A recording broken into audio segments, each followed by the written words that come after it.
This episode of Breaking Down the Ring is brought to you by Chawla Legal Group Estate Planning. Estate planning is for everyone. Whether you're worth $4,000 or $40 million, estate planning can help protect you, your family, and your assets while you're alive and well.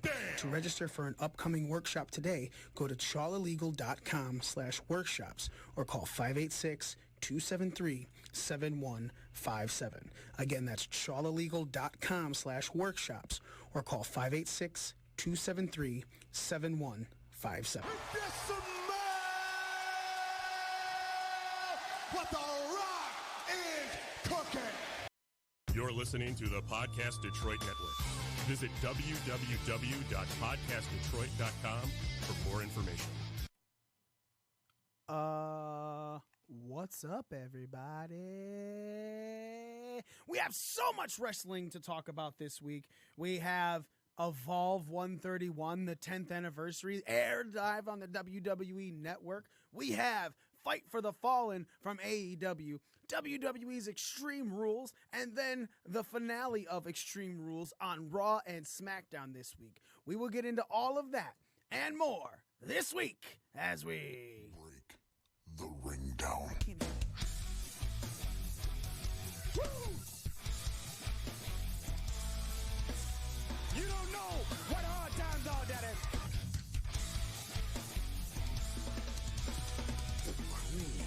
Rise to the top, oh yeah.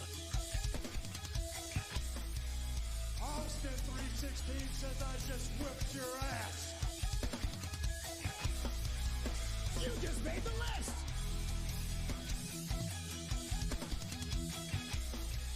This right here is a family. Hey, this is professional wrestler and professional podcaster Colt Boom Boom Cabana. My name is Killer Cross. This is The Smoke Show, Scarlett Bordeaux. What's up, guys? The F Machine, Brian Cage. This is Ryan from Pro Wrestling Tees. Sadly, you are not listening to The Art of Wrestling, but you made a decent choice because you're listening. You are now listening to... When you're listening... And you're listening to... You listen to Breaking Down the Ring. Breaking Down the Ring. Breaking Down the Ring. Breaking Down the Ring. Breaking Down the Ring. Bring it down. Oh, it's true. It's damn true. You are listening to the most inappropriate pro wrestling show in the motherfucking world. You're listening to Breaking Down the Ring, and we are your ring crew. Back and blacker than ever, Smitty. Z. Nikki Cross.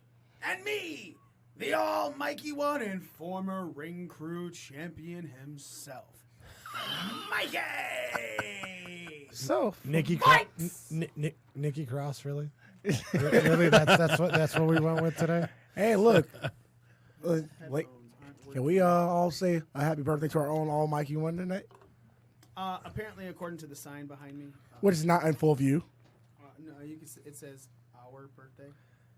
Yeah. Happy day of birth. Congratulations on surviving abortion another year. You can only survive abortion once. Shut up. Let me have my moment. I mean, you can try and... It's called murder after that. We're not going to go into Great job on not after dying. You're born is 100% murder. So... Okay, happy anniversary of surviving the abortion. There you go, man. I appreciate that. Thank you so much. Drink to me. You're here. So there's a lot of fucking shit to talk about this weekend. And we're still probably going to fly through it. We made the bet with knockouts and 3 counts regarding Evolve 131, the WWN champion JD Drake versus the Evolve champion Austin Theory. We lost. Hey, we can't win them all. See, how many wins do we have compared to losses right now? Look, as it's a group? fine. We're not supposed to be undefeated, you know. Even Goldberg wasn't really undefeated. Even fucking Asuka for her streak. What are you talking about? For like 3,723 matches, Goldberg was undefeated. Those are fudge numbers like WrestleMania. That was Thanks for breaking that down for us, because not a single person really knew that. Look, there is like so much wrestling that happened this week. Like we said, Evolve 131, Fight for the Fallen, same day on Saturday. Extreme Rules happened on Sunday. And then Monday and Tuesday were the Raw and SmackDown to follow up for them. Look, that's basically what we're really going to get in. So I'm going to turn this now. I can finally turn this real. as we said, Evolve 131 kicked off the weekend at same time-ish as Fight for the Fallen. But we want to start with Evolve 151 because it pertains more to our show. We had a conversation with J.D. Drake last week, the WWN champion who did lose to Austin Theory in the co-main event, obviously right before Adam Cole, Akira Tozawa. Adam Cole and Akira Tozawa did for the NXT champ. I was trying to think of the championship. For some reason, it just blanked on me. I'm like, it's not the Cruiserweight champion. It's the title while you're standing up at my wedding, remember? God damn it. You know, whatever. It's just how it goes. Better? Yeah. Thanks, man. Nick's being, for some reason, the headphones are messed up here in the studio. It's one of the very few times there's a problem. So I couldn't really hear myself at all. Nick, however, has a pretty decent set of headphones, and he knew that I was a little low. So I apologize to anyone listening. But let's get into Evolve 131. Now, we ran a poll on our Twitter, at BDRcast, folks, if you want to follow that.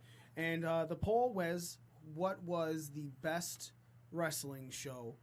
And originally, I fucked up, and I only put on the three, Evolve 131, Fight for the Fallen from AEW, and Extreme Rules.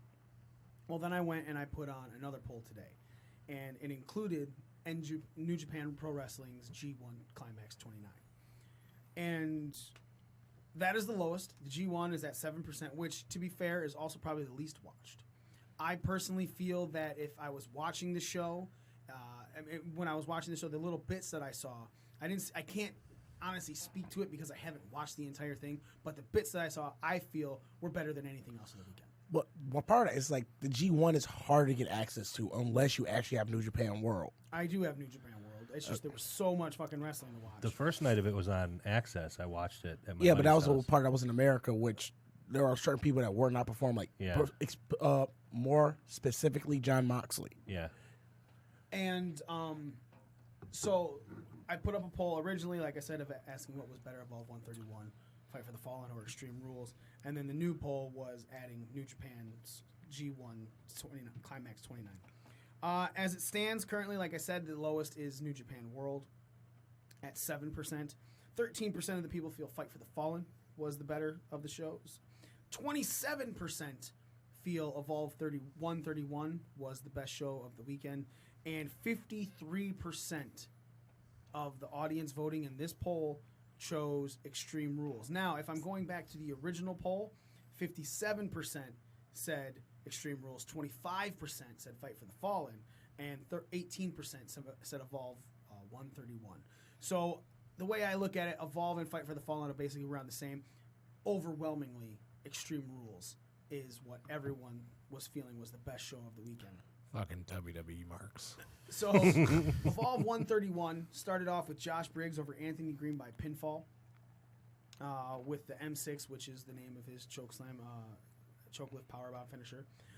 Stephen Wolf over Kurt Stallion, Harlem Bravado, and Sean Maluda by pinfall after he hit that 450 splash on Harlem Bravado. Arturo Ruiz, Huaz. I was pronouncing it wrong. It's Huaz, yeah. Over Anthony Henry by pinfall with a reverse roundhouse.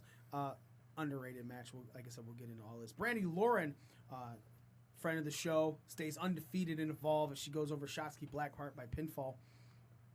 And then Babatunde went over Colby Carino with a big splash. Squash. And A.R. Fox, another friend of the show that we have had the privilege of interviewing with Leon Ruff in the Skulk, went over the Unwanted, Eddie Kingston, again another person we have talked to, and Joe Gacy, who were the champions, and they are now the brand new Evolve Tag Team Champions. Matt Riddle over Drew Gulak with a Gotch Tombstone Pile Driver. Catch point. The Catch Point Reunion match, as they called it. Thanks, Smitty, so much for never shutting up. And then there was a special announcer, Jeremy Irons. I don't remember his fucking name.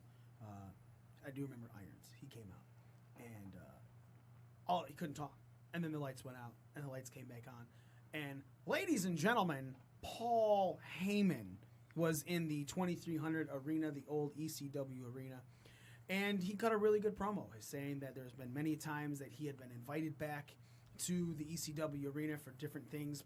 Most likely House of Hardcore was probably one of those. Tommy Dreamer's promotion. And he said that he just didn't want to come back because he didn't want to go back to where he came from. He constantly wanted to move forward. He goes, but this is something that they did not invite him to. And the crowd started booing. He goes, no, they didn't invite me because I always say no. I asked to come, and I asked to be a part of this because 10 years from now, when you're watching this match on YouTube, it is going to start off with the special guest ring announcer, Paul Heyman, and you're going to see how much of a special match I felt it was, the reason why I'm doing this. And that was the Austin Theory versus JD Drake match, which Austin Theory went over JD Drake by pinfall with the Ataxia finisher that he has. And like I said, he retained the Evolve World Championship, and he became the new WWN World Champion, to which he cut a promo after. And he was standing on the WWN Championship, just like he said. He said, if I win this, I'm going to throw it in the trash. Doesn't fucking matter. Then Josh Briggs comes back out, and he hits Austin Theory with the choke slam. And then the final match was Adam Cole defending his NXT championship over Akira Tozawa with the last shot. And then Johnny Gargano came to ringside during the match and then cut a nice little promo after the match talking about this is how everyone really seems to get their little start in the business. It seems like Evolve is the jumping point, which has been true for other people that are on different wrestling promotions. You know, Fight for the Fallen featured Darby Allin, who has been in Evolve. You know, you've seen Priscilla Kelly. She's blowing up on Twitter from, you know, things that are considered raunchy and stuff. We're just like, oh, wow, there's another fucking wrestler. Sonny Kiss. You know, Keith these Lee. are all people that they don't just jump from Evolve anywhere, like to NXT, like, you know, Smitty was mentioning Keith Lee and stuff. They go to other great promotions, too. And AEW is a great promotion. You know, it's got a lot of steam under it, and these are people that basically got their main jump there at Evolve. Orange Cassidy, like we talked about last week, is now a major part of Evolve. He was at Evolve 132. So let's kick this off, man. As far as a pay-per-view, Nick, we're going to kick off with you. How were you impressed by the people? What stood out the most to you? What do you want to talk about with it the most, actually? I'm not going to lie, I didn't watch the majority of it. I did catch two of the matches. I caught the JD Drew match because, you know, Drake. Sorry, I'm getting used to the guy. That was a good match. He, you know, you guys kept talking about how, especially him, he talked about how he has this body type that, you know, you wouldn't expect to see those kind of moves and the kind of athleticism from a guy like that, and it's crazy to see, you know. And I thought that was a really good match. I did see the one with Shotzi Blackheart. I kind of have a little crush on her now. That's, yeah. Yep. So That fucking spot. Wow. The chair. Yeah. Fuck, man. But for the most part of it, those are really the only two matches I did have a chance to catch. Z, what were you able to catch from Evolve 131? Nothing except for the clip of the girl jumping into the chairs. Shotzi Blackheart. So Smitty. I think me and you are the only two that watched the whole show. Probably. Right? I honestly believe so. So, one of the matches that stood out to me, because I'm a fan of tag team wrestling, the whole AR Fox and Unwanted match, that stood out to me because The Skull first thing I wanted. yes, that one stood out to me because AR Fox has been with Evolve for a long time, and First ever Evolve champion. so that one kind of stood out to me because it was like I didn't expect any titles to change. I expected None, really? One had to change. Okay, one had besides the one that had to change. That's why I was. Okay, so outside the one that there was going to be always one title change, but I didn't expect like those tag titles to change because I get it. It's like honestly, Evolve is one of those places where if you got champions until you feel like somebody's actually earned the right to get those championships, they're not just going to change hands willy nilly. So to see, so they actually to actually see those titles change hands on AR Fox, who's a veteran with Evolve, and one of the younger guns on Evolve was really cool. Leon Ruff is actually a Detroit native. It's amazing. Well, I just found it out yesterday. when I was at the Livonia show, Evolve 127, he had a crew there. And yeah, so how did you just watch it yesterday? Oh no, I didn't. Because they announced him from Detroit, Michigan. They announced him from Detroit, Michigan, but I think I was like in the middle of doing something during the intros, and I was making sure I made it back to my phone for the bell. He had a great spot during that match where he did the dive, the senton over the corner of the ring post, landing, going through a table that was it Gacy that was outside? That was Gacy. Yeah, he went through Gacy, and then Kingston took the pin from AR Fox, and then he came back in to celebrate. I did like the selling by Leon Ruff. I agree with you. He sold, even like during the celebration when they were the fucking rest of the Skulk had to push him in the ring to get him in there to celebrate, and he wasn't really doing much as far as the dancing and everything inside. Yeah, I agree that tag match definitely stood out. That was the one thing that stood out to me. Like say, once again, in that spot in that women's match, I didn't care for the finish, but that one spot where she. Why didn't you care for the finish? Because I think it was more so to production quality of how they did the finish there. You didn't really see. Did you just say the production quality of the indie show? Yeah. Okay. Yeah. Well, once again, that was me nitpicking at it. It's like pretty much she got beat with the kendo stick and just took the pin, but you didn't see any of that really. All you saw was a couple shots, and you saw Anthony Green, and then next thing you know, the bell's ringing. Okay. You're saying that you wish the camera was in better position. Yeah. So not the production value, the camera angle. That's the part of production. Yeah, but if the director's calling for the wrong camera, I understand what you're saying. It's weird. This is the first time I've watched a JD Dre match, and I didn't think it was the match of the night. And it's very fucking close, but I will say the match of the night is probably something super surprising to anyone who is a normal listener of our show, to you guys here. Fucking Riddle over Gulak, man. I thought Catch point. I thought those two. I'm not even surprised. Yeah, because there's a lot of people say I've never said I don't think Matt Riddle is good in the ring. I hate the character. I don't. I'm never. It's cool. Going You to, don't smoke weed. We get it. But, Bro. Yeah, that's really it. Come on, bro. He's a less extreme I sit back RVD. and I'm just like, but here's what's crazy is I'm all right with Fast Time at Ridgemont High. I love Spicoli. I fucking don't like Matt Riddle. It's basically the same fucking character, you know? Yeah. Just one Pretty is much. very fucking way more athletic and doing shit in the ring. I can't argue Matt Riddle's skills. I also cannot argue Drew Gulak, who is so good, so underrated because he's on. But we've he's been on saying that since the Cruiserweight Classic. I'm sorry. When people try to knock 205, I'm actually a watcher of 205. 205 is probably some of the best wrestling but no one's knocking in that 205 company. Live anymore. Yeah, nobody. No one has knocked 205 Live since Triple H took it over. That's when before that, when Vince was running it, that's when people knocked 205 Live. And they never knocked the wrestling part of it. They knocked the gimmicky part of it. Yeah, and it was cruiserweights or not being able to do as much as they should have been given the freedom to do. Earlier, 205 Live is amazing, and that's why I feel that this match stood out, and I'm really hoping that anyone who also watched this show got a lot out of that and hopefully will then move over to 205 Live. Because Smitty's a regular watcher. I throw 205 Live on when I'm sitting down going, all right, I'm kind of done with everything. I'm going to watch 205 Live, which is weird to say because I should watch it more often. Because every time I watch it, I'm just like, this is so fucking good. Yesterday's 205 Live, the main event was Chad Gable versus Gentleman Jack Gallagher, and those guys put on a fucking clinic. Oh, and so all the guys, I'm wondering where the hell they are. They're on 205 Live. Oh, no, they're going back to NXT. One or the other. Well, but I watch NXT. So, yes, Matt Riddle and Drew Gulak was great. I felt the match of the night, but JD Drake versus Austin Theory. You know, first off, JD Drake on our show last week, great fucking conversation we had. I think we are all in agreement that's probably one of the best conversations we've had with anybody that's been on the show. But at the same time, it's not like he just was a part of our show and then disappeared. He likes tweets that we have said about him. He's retweeted tweets. He commented when we were talking about how we lost the match. He apologized. You know, obviously, you know, it's not all his fault.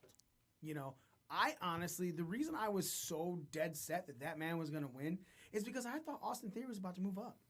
I think that this is just proof that So they're going to use Austin. maybe it's the other way around. I say maybe this is just proof that Austin Theory is going to be the guy to carry the company until they find another face that they think is. No, I don't think. I also don't think it's the other way around. I don't think JD Drake's the one moving up. Why? I still think Austin Theory is going to move up, but we still have a couple weeks until we get to SummerSlam. And SummerSlam is the next NXT takeover. It's very possible you see Austin Theory show up there and then lose later and then come to NXT. Yeah, but you would have read about that in a spoiler because I'm pretty sure they have everything taped up into SummerSlam.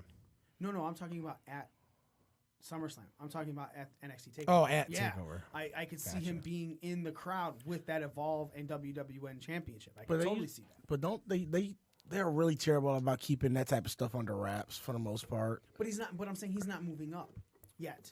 He could show up with both belts. They'll like tease it. Yeah. Right. You know what I'm saying? It's like you Bobby see Roode Street showed up a Profits year- all over Raw, Extreme Rules, and everything like that. Yeah. Like Bobby They're not Roode, moving up. like Bobby Roode showing up a year before he actually got into the ring. Exactly. But there was already rumors that he was in talk with WWE at But that he's point. a much bigger fucking name. But dude. they showed him once in the crowd, and then you're like, oh wait, where's Bobby Roode? Like you had second thoughts about it. You thought, and everybody thought for a second, like, oh, he really was just there to see the atmosphere. Like he didn't sign, and then, the next takeover, his music hits, and here we are. Exactly, and that's why I don't think he's staying in Evolve, but I could totally see him being the guy that they're putting on television with the belts, is what I'm saying. And he said that he was going to show up on NXT with the Evolve Championship, so it's still very possible that he could do that.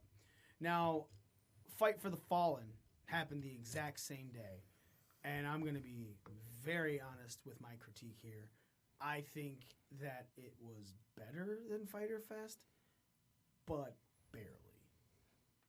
Nick, we're going to start with you for this one as well, but let's talk about the matches. Sonny Kiss defeated Peter Avalon on the pre-show. Britt Baker and Rio took on Bea Priestley and Shoko Nakajima, and we saw that Nakajima and Priestley went over Baker and Rio. Jimmy Havoc, Darby Allin, and Joey Janela versus Shawn Spears, MJF, and Sammy Guevara kicked off the show, and Spears, Guevara, and MJF defeated Darby Allin, Havoc, and Janela. Allie versus Brandy Rhodes. Allie went over on Brandy Rhodes. Brandy went over on Allie. Brandy Rhodes went over on Allie with the help of Awesome Kong. Luchasaurus, Jungle Boy versus Angelico and Jack Evans versus Dark Order for a tag match at All Out, which the winner gets the first round bye in the Tag Team Championship tournament. And that had the Dark Order going over. Next was Hangman Page versus Kip Sabian, and Hangman Page went over. Jericho attacking Hangman after the match. Fucking him up. Yeah. You saw the cuts and everything. Lucha Bros versus SoCal Uncensored. Lucha Bros went over on SoCal, and then afterwards, Lucha Bros said that they want to fight the Young Bucks at All Out for the tag, for just in a tag team ladder match. Excuse me. Kenny Omega versus Shima. Omega went over Shima, and I'm 100% gonna agree that it was the match of the night. Oh, absolutely, Yes. hands Hell down, yeah. best match of the weekend, maybe. Jericho's open mic, of course. Great fucking promo as always. His first unscripted promo in almost 20 years. Cody and Dustin Rhodes versus the Young Bucks. And, of course, the Young Bucks went over on Cody and Dustin, with Cody taking the pinfall. Nick, we're kicking it off with you. What are your impressions for Fight for the Fallen? What do you obviously I said Omega and Shima was a match of the night. You guys agree, so we all think the match of the night is.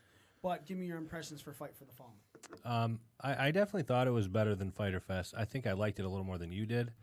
But again, I'm in that boat where I'm very hopeful and have like a glass half full type perspective towards AEW right now, only because I'm really interested in the competition, the alternative from WWE. This is more up my alley.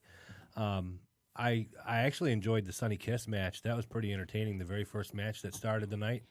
I was not impressed with the women's matches at all. I was actually a little bored. I expected to see more out of Brandy Rhodes. That was the first match I'd ever seen of hers.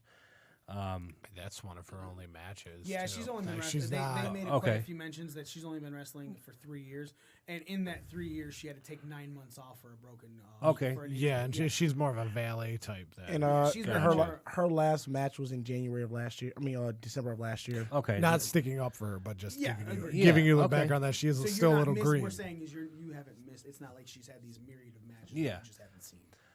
The SoCal Uncensored match with Lucha Brothers, I thought that was a good match. That was pretty entertaining. Again, Kenny Omega and Sheena, definitely the match of the night. Probably one of the matches of the weekend.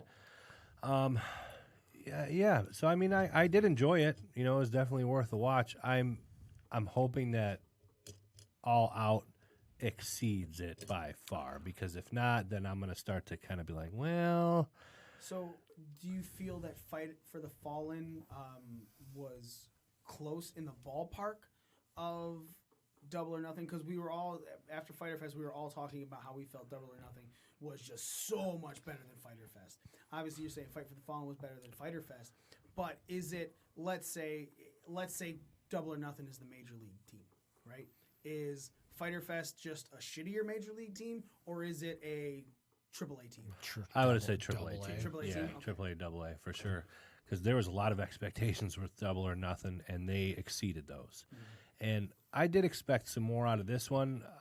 I didn't expect a whole lot out of Fyter Fest. I really didn't. It seemed like that was kind of like a throw off. Yeah, like it didn't feel like a real. I know it was an AEW pay-per-view, but it didn't feel like it. Yeah, but Fyter Fest was also booked way before they actually had a TV deal. Yeah. So as far as like progressing storylines and shit like that, like what they did kind of do that in the 8 on Fyter Fest to a certain degree. Well, I know, but most people were bitching about it, and part of the reason, I mean, you already had these matches set up, so some of the storylines you couldn't progress unless you had like interference or anything. But now, if you have people interfering in every match, you take away from the significance of having somebody interfere. I did like the fact that I know that for Fyter Fest, one of our topics was the fact that Excalibur never shut the fuck up, and he was over talking JR. Fight for the Fulgin. He was over talking JR for like the first 2 or 3 matches, and then all of a sudden it's like someone told him in his ear, "Dude, shut up," and he kind of sat back a little bit, let. JR and I can never remember the other guy's the worst part of that whole commentary team. Yeah, Alex Marvez. It seemed like they all kind of meshed together a little better, and he let them, get their piece in. And about Excalibur. Yeah, when it comes to Excalibur, like he actually had one of my favorite lines of the commentary throughout the weekend. The line with there's this whole line that always just said like the ring apron is the hardest part of the ring. Excalibur like completely debunked that. Yeah, he was like, no, that's the ring post. He said no. He said, as somebody who's been in this ring for multiple years, the ring, like the apron, is not the hardest part of the ring. It's the post. Well, and I think everybody knows that, but when you're trying to sell the illusion. But I watched Fight for the Fallen on mute, the whole thing. I was watching in my living room while the little lady was watching her show, so mine was on mute. So I didn't get to hear any of the commentary, so I don't know if it was shitty or, who was. Which is honestly one of our biggest critiques. Yeah, normally, but honestly, sometimes, and I do it at home, like I'll watch wrestling on mute, and it's always not having the commentaries there sometimes is better than having it. Agreed. I believe it. So how did you feel about Fight for the Fallen then, sir? Well, I didn't watch Fyter Fest, and I didn't go back and watch Fyter Fest, so I watched this one. So there's my comparison to which one I like better. That was a good show. So how did you feel this stacked up to Double or Nothing? Would you agree with Nick? It's a AAA team. I go Double A. I don't think it's in the same league, same ballpark as. You don't think anyone so you would be like, this would not leave and go straight to the majors. Correct. Okay. This needs some work. Right. But this is good. This has potential, but it still needs some work. They did a really good job with the first All In, the second All In Double or Nothing. I really feel like these next two were kind of rushed because the other ones they had months, even a year to build up to, so they could. Yeah, this is the one that they announced. This was their Jacksonville show that was announced right after Double or Nothing. And Fighter Fest was just kind of an you have thing. one in June, one in July, and now your next one's not till September. And or last end day of August, August. So which we hope to be there with Sarcast. I hope we hear something. But these were, back to back. I just not necessarily rushed, but they had to throw together 2 pay-per-views. One's going not saying that money makes a difference, but one is like for charity, and they gave both away for free on the internet. So I didn't expect these to be great. If they were awesome, great, but I didn't expect it because, again, you look at it, it's a free show. You don't have to pay for it. It doesn't have to be good. It just has to showcase a few things, highlight a few things, and then from there, the rest can be crap. And I mean, that's the gist of it. And that's kind of what it was. Kenny, again, put Kenny over as the star that Kenny is. And I think SEMA got over too. SEMA's got over in both the last That two. match was fantastic. And I actually picked SEMA to win, thinking that not Jericho, Moxley would interfere, and that would be why Kenny lost. That was my philosophy on that. But that match was great. Like, I told you guys, I watched the whole pay-per-view on mute. That was a lie. This was the only match I walked outside on my deck and watched bell to bell, and it was fan-fucking-tastic. How in the fuck are we supposed to trust you if you're just going to lie to us? Well, I'm sorry. I forgot that after like the first 2 minutes of this match, I'm like, I got to go watch this like on full volume and everything. And yeah, it was one of the best wrestling matches I've seen in, I don't want to say a long time because WWE's been pumping a couple out, but it was really good. I'm slowly becoming a Kenny fan. Like I slowly became an AJ fan. You just can't knock the talent. Right. Like, it's there. So I'm overall good pay-per-view. Don't think it was great, but I didn't expect it to be great. So Smitty, your thoughts on this? So I came in with lower expectation than I have for Fyter Fest, but once again, I didn't realize the whole background behind Fyter Fest when I watched it. So then my expectation kind of got lowered. I thought it was a good one, and like it did what it hit. It marked the boxes where it needed to mark. So you got to showcase some of your guys that were not the elite. Sonny Kiss had a great showing. Peter Avalon had a great showing in this match. Luchasaurus and Jungle Boy were probably the most over guys on that whole fucking card. I love that team, too. Yeah. I really do. And the funny thing is about they were never they just started meshing together now with AEW coming together. Well, they started doing those vignettes where they're walking around like the grocery store with Jungle Boy on his back, and it's fantastic. Yeah, so but once again, with the whole AEW thing started, this is now becoming a thing. Jungle Boy was Jungle Boy, Luchasaurus was Luchasaurus. And this is starting to mesh together, and it's getting over, and it's probably one of the most over things at AEW right now. It's like Mobley and his pet dinosaur. The Good Dinosaur, the movie. Let's be honest. So then like was it Omega and SEMA was really good. Like SEMA looks like a goddamn superstar between both Fyter Fest and Fight for the Fallen.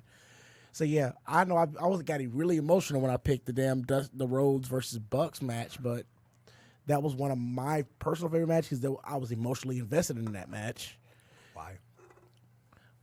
I'm a big Dustin Rhodes fan. I've been a Dustin Rhodes fan since I was a kid when he was the Natural still. Did you think he was cute when he became Goldust? Is that why? That kind of confused me. I was still very young. Nailed it. Figured it out. What? Smitty's been confused ever since. I really like him. Wait, this is acceptable? So I can bring mine out of the closet? No, the whole thing with that was like this. I didn't know what androgynous this man. Picturing Smitty in a blonde wig right now. No. But I was also I'm from the hood, like so when I saw a grown man, couldn't wear the blonde wig. So I'm from the hood, like so when I buried that shit in my closet. When you see a grown man that you admire as a wrestler, all of a sudden in gold painting a blonde wig, you're like, oh, that nigga gay. But he's white. From the hood. Honky gay, dog. Thank you to everyone who's saying happy birthday to me on Happy birthday, Mikey. Happy birthday. Comments. Yeah, but so that was kind of weird. That was a weird time, but then as I got older, I started appreciating in-ring work. Hold on. Can we I'm sorry to cut you off. It's just a weird time for him. But I do want to talk about your birthday sign real quick. I didn't realize before we'll go into a second, let's let Smitty finish his thought. So, like, emotionally, I was invested in that one. That was why it was one of my favorite matches. It wasn't the best match of the night. My favorite. So, because I have a deep rooted fandom for Dustin. And I think Cody was one of the most underrated guys in WWE. At least deserved a little bit more than what he got while he was there. The Bucks, I think, are one of the best tag teams in the world. Agreed. And I'm looking forward to All Out with them and the Lucha Bros. I think, before I continue, who's that?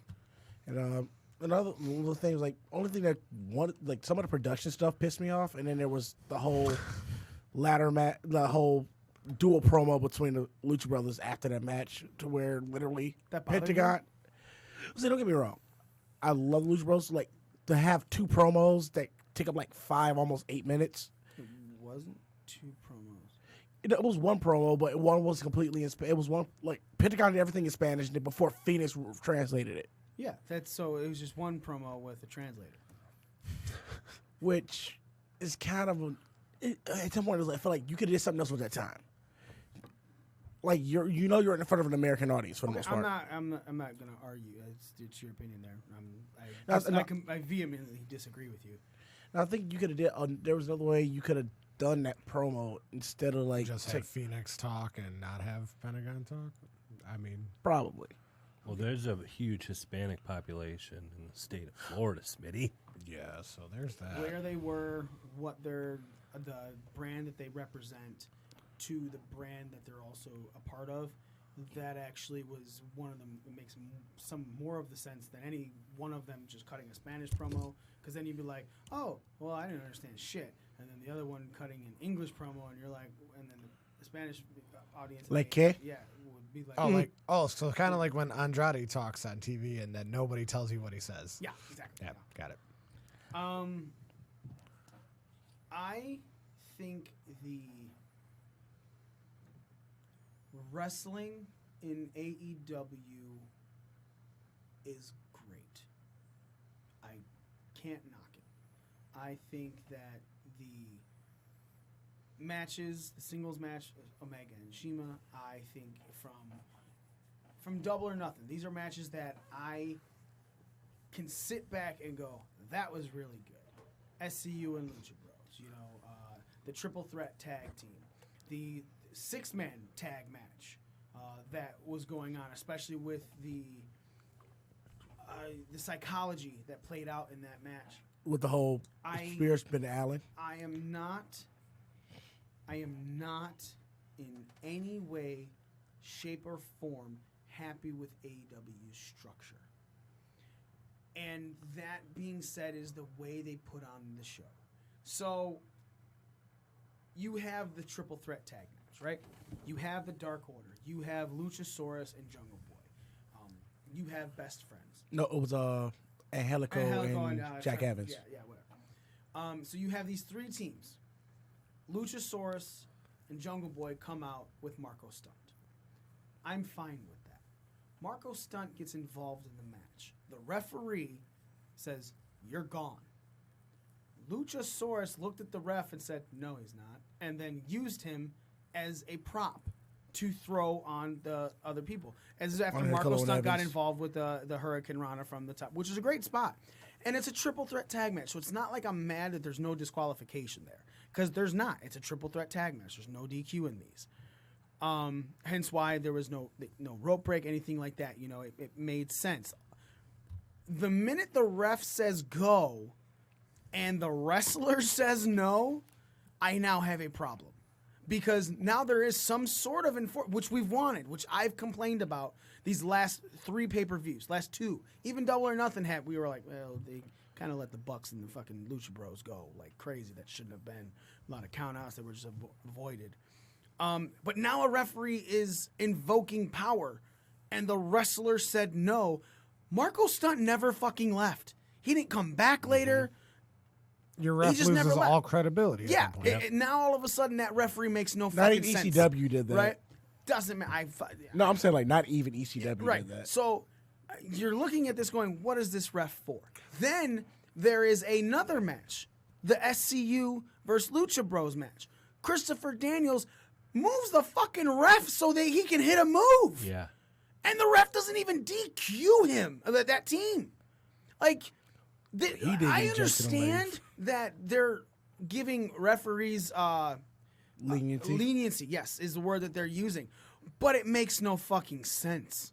I can't watch this match and go, okay, this is going to... No match is... The first time a match ends in a DQ in AEW, you're going to be like, fuck you. Yeah. For real, though. Yeah, you're going to be pissed off about it because no ref has any credibility. When they say leave, they can stay. When the fucking outside interference happens on a team that's in there, regardless if they won or not, and it'd be even worse if SCU won, Christopher Daniels hitting a what do they call it? There's something moonsault. BME? It's not, Best moonsault ever? No, there's something else. But Acai moonsault? Maybe, I don't know. I'm done talking about it. The inside I'm moving moonsault? forward. Yeah, Sideways it was that fucking moonsault. Acai moonsault. He hit it and moving the ref out of the way. No, I'm sorry, that credibility is gone. I'm watching this match and I'm hearing the best thing they had for credibility was the actual count out between Allen and Cody last pay-per-view, right? There is nothing I can get into in this match because now I don't care. There's no rules. There's no regulation. Even ECW, like you said, Smitty, which was built as no rules and regulations, respected the referee. This is something that, look, I will never take away from the in-ring product. Omega and Shima, spectacular. I thought Bucks and Cody and Dustin, great match. The psychology, dude, it seemed... So did anyone else look at Shawn Spears and just look back and go, man, he just seems confused. Like he doesn't have any fucking idea of what's going on. Sammy Guevara at one point had Darby Allin down in the corner and then started attacking everyone else on the outside and then went back to Darby Allin, who was not being touched, who then... I'm confused. I can't follow a product where there's no structure. I will say that match was actually the one match I thought was a complete shit show on that whole card because it seemed like everybody was just everywhere. And I think the only good thing that came out of it was some of the story building that's going to probably lead to the Shawn Spears Cody match at All Out. Outside of that match was kind of everywhere. The thing when I get taken out of a match because of what they did in those matches, I can no longer say this is a really good match because I'm not invested in it anymore. I was telling Smitty earlier today, I got to Kenny and Shima during Kenny's entrance and I turned it off. I knew everyone said it was the best match on that card, and watching the entrances because of how annoyed I was with everything previously, I turned it off. I turned off a pay-per-view knowing what the best match was. Eventually I watched it, and I agree, best match on the card. However, nothing should make you turn off a pay-per-view when you know the best match is coming. Like, I'm pretty sure that I would have even just switched over to Evolve if I was watching AEW's Fight for the Fallen Live and not watching Evolve. They got to learn how to use that word leniency more. Because if that's or how to pull back on it? Right. Well, if that's their idea of leniency, well, then fuck that because no one's, like you said, going to take that shit seriously.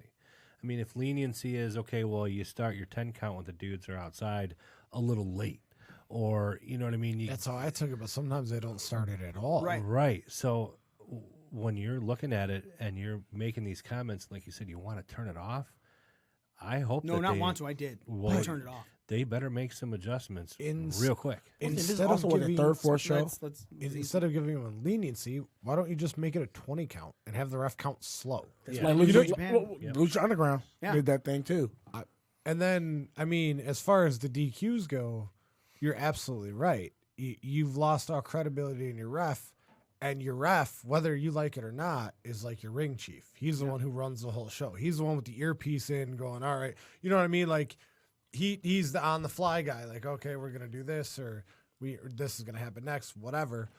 But if you don't pay them any respect, right? Like I think it was like the first time Bret Hart pushed Earl Hebner, and Earl Hebner got in his face. Like that gave refs credibility. But if you push the guy and he goes, okay, you can do what you want. You're going to continue to do it and use it. You know what I mean? Like, and let's take it to the Brandy and Allie match.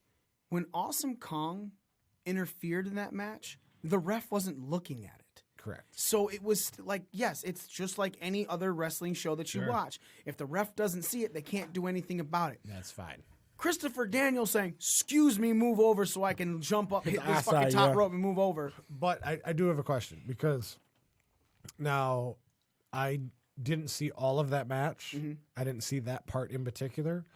Was it like a fuck you, get out of my way? No. It was like a polite. It was like a polite. Way. It was like, you're in my way. I need the space. But I mean, okay, now I'm playing hockey, right? And the ref gets in my way, and I move the ref out of my way to get to the puck because we're going the same kind of concept, or somewhat, or just deliberately like pushed him and then hit his. It was actually the girl ref. It was Aubrey. Yeah, it was Aubrey. So yeah, he moved her out of the way. He kind of politely moved her out of the way, like I need the space. Excuse me, I have to hit this move.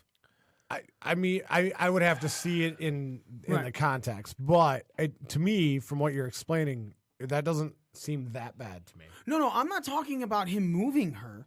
I'm saying that he was not involved in the match. Oh, yeah. It wasn't 3-on-3. It was 2-on-2. Okay. It's not that he moved the ref. It's that the ref was watching him hit this move. I forgot Daniels wasn't involved in that and then it was match. like another 3 minutes before she actually ejected him. She had because she was startled. And that's not even something that's an injection worthy. That's your team's disqualified now. Your team has an 100%. outside help. I mean, at the very least. Going back to that leniency, if you don't want to stop the match with a DQ, you can still eject right. him. Yeah, at the very least, it still took like another 3 to 5 minutes where he interfered the second time when she ejected him. Well, especially in a world where they are making it clear that wins and losses fucking matter. Right. But at what point? Right. At what point do they matter? Like when they go weekly episodic TV show, or what? Well, they tried to make that a big thing during the Omega Shima match, and when you listen to commentary, because the one of the big things they said, Kenny Omega's looking for his first wins in singles. Well, because the way I see it, Cody's 1-1-1 right now. Yeah, he's 1-1-1. Omega's 1-2. He's 1-1. 1-2. I mean, 1-0-1 in singles. 0-1 in tag. Right. Yeah, but they're not telling you this. Is you just keeping track on your own. And I fully agree that tag match versus singles is completely different. Oh, fair enough. Yeah, because they're different rankings, different areas, so on and so forth. But, and it's teams. It's technically teams. Technically, Cody and Dustin are 0-1. Cody and anyone else if he tags with, because like he's tagging with MJF. And that's fine because that's a great way to build a tag division if you're going by wins and losses. Yeah. Like, oh, Cody hasn't won a match, but as a tag team, he's undefeated. You know what I mean? Stuff like that. Just like you said, Omega's 1-1, won over Shima, lost to Jericho. Jericho's 1-0. Hangman Page currently is 3-0, which just builds up to why he's not winning the AEW title even more. Well, I don't give a shit. I kind of have a theory Jericho's about that title. So the theory I had was like that title, when it comes to the AEW World Championship, like I think Jericho validates that title, but that title validates Page if he wins. That is literally the way I look at it. Page is going to be your Stone Cold Steve Austin. Not building him in the same sense, but he's going to chase that championship and chase that championship and chase that championship. Get it every now and then, lose it a couple months later, chase again. That's fine. And maybe like you'll pull a Cena and grab it and hold it for a year. Whatever. I mean, but he's probably going to be one of those guys, which I love his in-ring work. I love his gimmick. I know you don't, Smitty. I love his name. I just don't like the name. Everything else about Page I like. But he's clearly a future superstar in some sense of the word. 100%. So it's the chase is always better after they capture. How many wrestlers have we said that about? Right. You know what? I honestly, and if you're taking it back to like you said, the Stone Cold, I think if Hangman is Stone Cold, MJF is your Triple H. Yeah, Triple H. It's your quintessential heel. Okay. Because The Rock is another face guy. You know what I'm saying? And he was a good heel too. They had their IC run against each other was face heel, but the minute they hit the world title stage in WWF, it was face. You're talking about Stone Cold throwing the IC belt off the Detroit Bridge? That was great. No, that's what I'm talking about. When The Rock, they were in, it was face heel, But the minute they hit the main event level, it was mostly face-face until Austin did his little heel turn with the invasion. Little Rock did the corporate thing. Yeah, Right, but I mean, that was Rock doing the corporate thing. That's what I'm saying. Like, when you had WrestleMania 17, the it's face-to-face one where Rock until, finally went over. Yeah, no. 19 was one over. But, that's what I'm saying. Like, so MJF is your quintessential heel in Triple H style, if you're comparing it to the old Attitude Era. But yes, back to Fight for the Fallen. Even knowing how good matches were, I was tuned out. And you can't lose an audience that you don't have yet. Right, with your... And it doesn't also... My other problem with it is how many of these matches were announced days before it fucking happened? Yeah. Dude, that was one thing I kept putting in our chat. But that comes back to me being like, well, they got 2 back-to-back. I mean, you got to remember, less than 6 months ago, these guys didn't even have a fucking roster. Right. Now you're putting on 3 pay-per-views back-to-back-to-back. The one you built for a year. You may have done it under the AEW banner, but it was the same group of guys that put on the original All In, and they've been planning it since the original All In. Whereas these other 2 are like, all right, we got this show and this show, we're going to make it work, is what it seems like to me. I don't know how long they've been working and that's fine. So then let's bring that into what's coming up in the future with them. After All Out, they have to put on a weekly television show. Correct. And it's live. They are not going with a taped show. They're going live on most likely Tuesdays, right? So, but that's where your Shawn Spears and your Jerichos and your Moxleys come. Understandable, help but you. You had 2 weeks, so that's a week-to-week thing, and this is 2 weeks in between that you're trying to put stuff on to then follow into your next pay-per-view All Out, and then go into your television series, which mostly is your tag tournament right now. But again, they've also had. They knew they were getting a deal. The deal was signed last month. 2 months ago. 2 months ago. And going forward, like they know they have a TV deal. So somebody's already putting that together. Comes out in September. There's time. I'm not worried about the TV thing. It's only 2 hours. I am. What? And I'm worried because if they had You're worried 2 they're going to weeks- lose No, viewership before they even have it? No. I'm worried that they had 2 weeks in between these pay-per-views to put on. And we're saying that it looks sloppy. Well, but the second one looked better than the first one, so there is progress there. But the second one had less time to come together, other than between Double or Nothing to Fyter Fest. Granted, again, it was at a gaming convention. I'm not trying to knock too much of it, but it wasn't up to the quality that Double or Nothing was. Nowhere near. And if we're saying that this is the Double A team here, Fight for the Fallen, that makes Fyter Fest Single A. Now, while there's improvement, it's not like Double A baseball squads are selling out stadiums. True.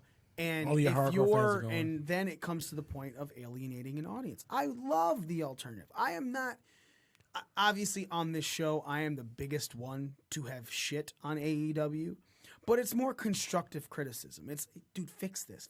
I want to love your product.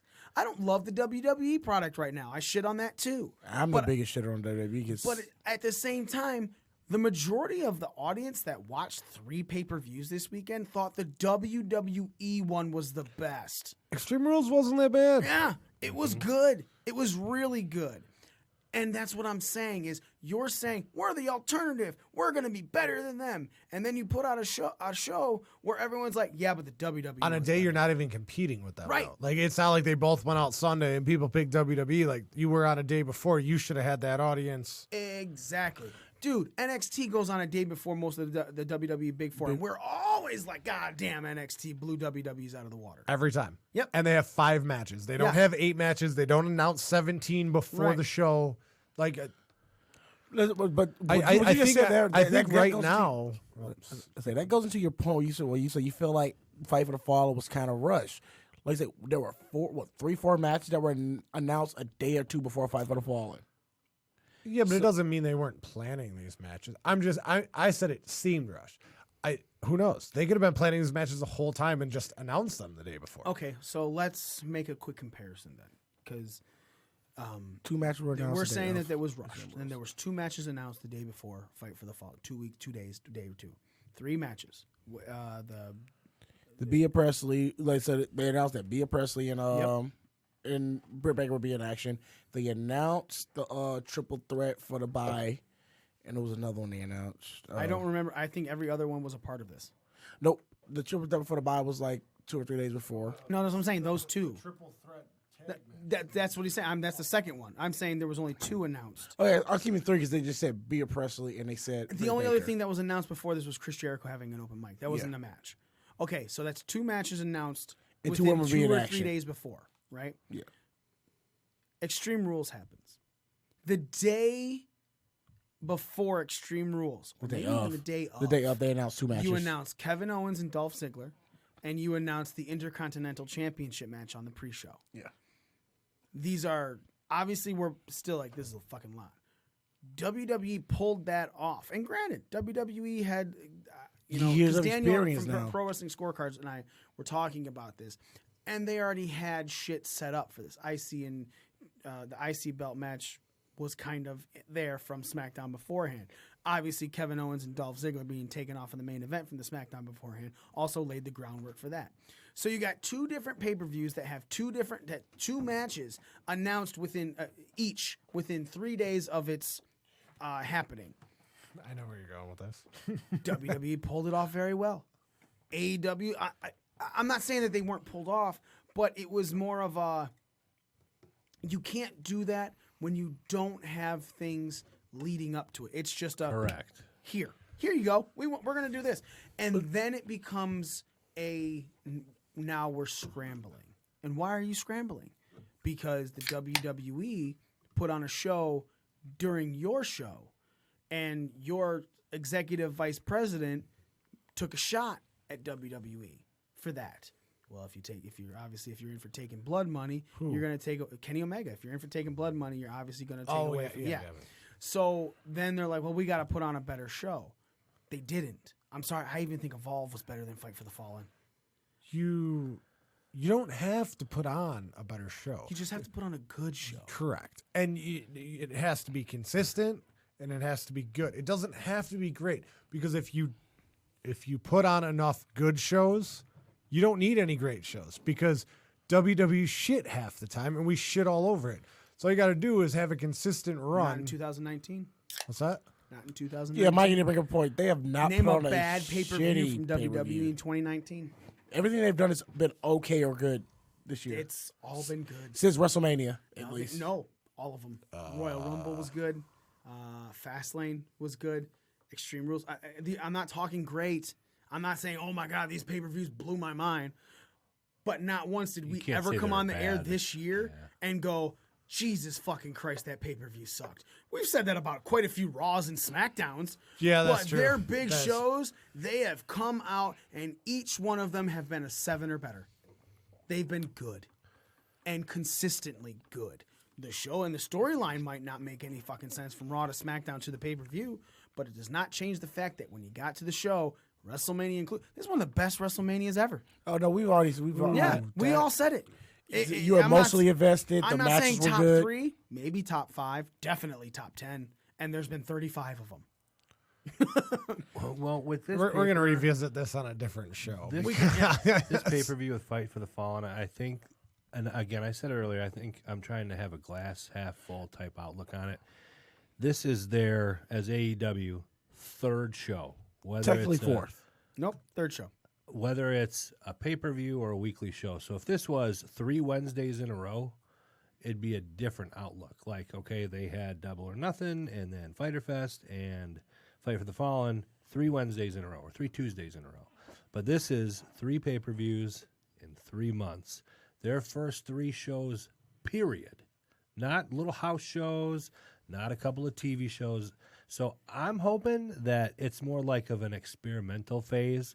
They're looking at what they did. They're going to see the mistakes they made, and hopefully by the time All Out comes or by the time TV comes, they'll work out these kinks. They'll hear feedback, hopefully like a message like what you guys are saying and what we're all saying about these referees and the little things. We're not the only ones that feel like that, and they're going to hear this message and say, okay, you know what? Yes, we need to look at this, and by the time October comes up, we're going to have this fixed. You know what I mean? That's my hope. I agree with Nick on that. The problem is, as of right now, they just put on 2 shows for free.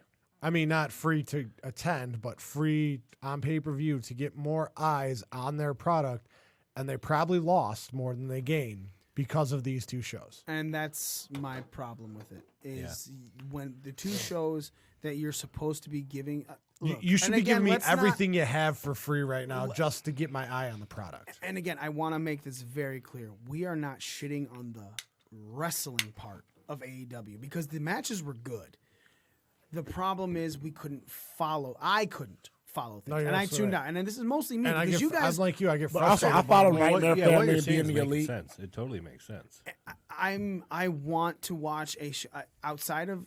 I'm sorry, even Double or Nothing had moments that took me out of it, and that was referee stuff. If you're taking people out of matches and they can't follow something, how are you planning to get them on a week? We argue consistency left and right with the WWE.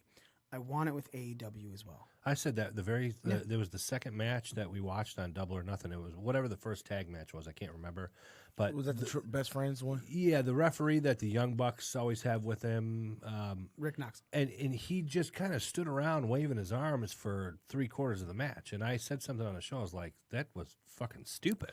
And in Double or Nothing, they spent the majority of the times building their refs up. Yeah. They put the refs over before every match, introduce them, who they are, what they did, how long they've been in the business. Earl Hebner Blah, wasn't blah. on these last two, was he? No, I know Earl Hebner's I don't know. with them, but I'm he just wasn't saying, been on the last two at shows. Double or Nothing, they literally put the refs over before every match, which I was like, all right, cool, building credibility to the ref, and then destroyed all credibility between all three shows. To the point where you might as well run your promotion as a no DQ promotion. Yeah. Because like you were saying, at this point, wait. Unless you're having like a ref heel turn, you can't DQ it. Like Earl Hebner. And, No, or like a Nick Patrick thing. no, Like, Earl Hebner did it too. disqualification. Oh, fuck you. There's never disqualification. Well, I said there was. Like, ref heel turn at that point. Well, no, like Earl Hebner had one too. He had a whole T-shirt that said "Damn right I did" because they brought out the screw job. It's again, we're not going to continue to harp on it because we're going to move on. But I don't hate. I guess it comes to the point of the reason I feel Fight for the Fallen was not as good as Evolve is because watching Evolve, there was a consistent run throughout the whole thing. I think the wrestling on Evolve was better than Fight for the Fallen? No.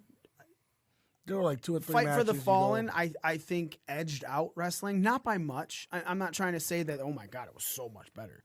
I think the wrestling on Fight for the Fallen edged out Evolve.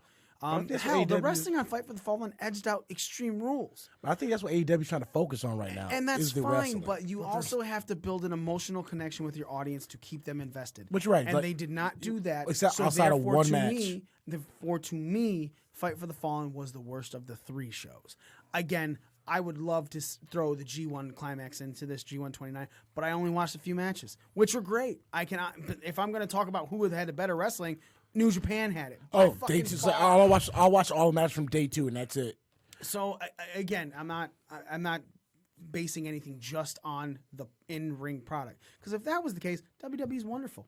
WWE is amazing. WWE is not bad at all because even Raw and SmackDown have great matches in the ring. The problem is if you're trying to follow a storyline, you're taken out of it, and that's what we hated. That's what we've shit talked. So that's what I'm going to go with AEW as well, and that's why I feel it was the worst of the weekend.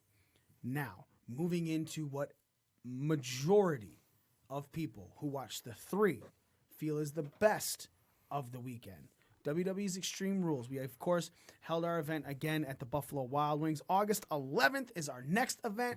SummerSlam is going to be happening at Buffalo Wild Wings. Unlike the watch parties of the smaller pay-per-views, this one will be on the second floor, just like our WrestleMania party, except we're taking over both fucking bars, ladies and gentlemen. The one on the right when you first walk up, and the one on the left, the patio bar. Why? Because it's the biggest party of the summer, and no party of the summer is a party without a fucking patio. So we have the patio bar. We will have the other bar. So we're going to take up the entire second floor of Buffalo Wild Wings. August 11th. As it stands, we have it starting at 6:30. It's very possible WWE is going to start the pay-per-view at 6. Be there at 4, guys. Right. So our time will change as WWE updates more and more.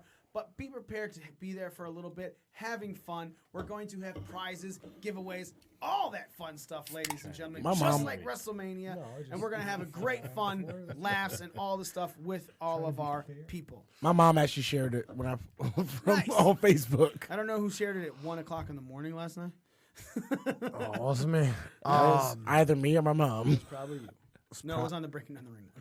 Oh, that may have been me. I think I tried to share it on my own. If it wasn't these two, it was definitely you. I was looked at it, I was like, it's kind of late for this shit. So let's go on to Extreme Rules. Let's talk about the results.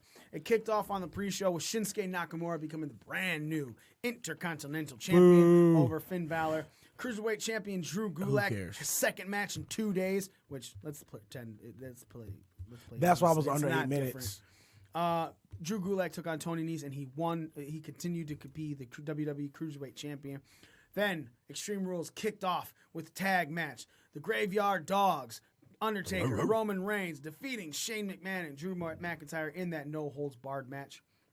Next You're going match. to call him Drew McEnroe, Big surprise. weren't you? Huh? You were going to call him Drew McEnroe, weren't you? I was looking at holds. I almost said Drew McEnroe. Like, no, that's not his name. Raw Tag Team Championship match was next, and the Revival retained their titles over the Usos. Next, Aleister Black's questions of who is going to face him was answered by Cesaro, and Cesaro took the loss after taking a devastating black mass to Out of nowhere. Up next was the SmackDown Women's Championship match. Bayley defeated Alexa Bliss and Nikki Cross in that handicap match to retain her SmackDown Women's title. Up next, Braun Strowman and Bobby Lashley in a last man standing went all around the ring as Braun Strowman took the victory. Then was a Daniel Bryan and Rowan defending their SmackDown Tag Team Championships against Heavy Machinery and Xavier Woods and Big E of the New Day. And the New Day became your six-time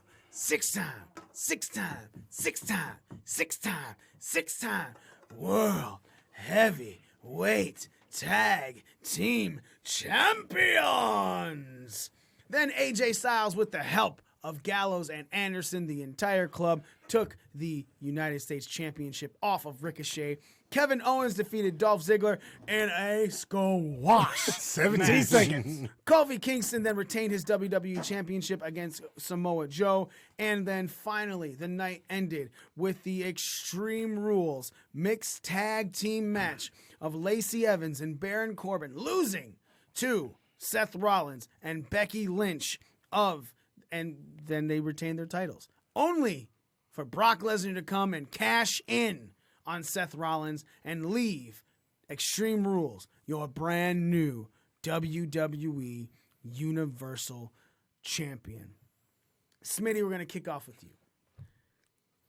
I understand that it's probably the New Day winning as your moment for Extreme Rules.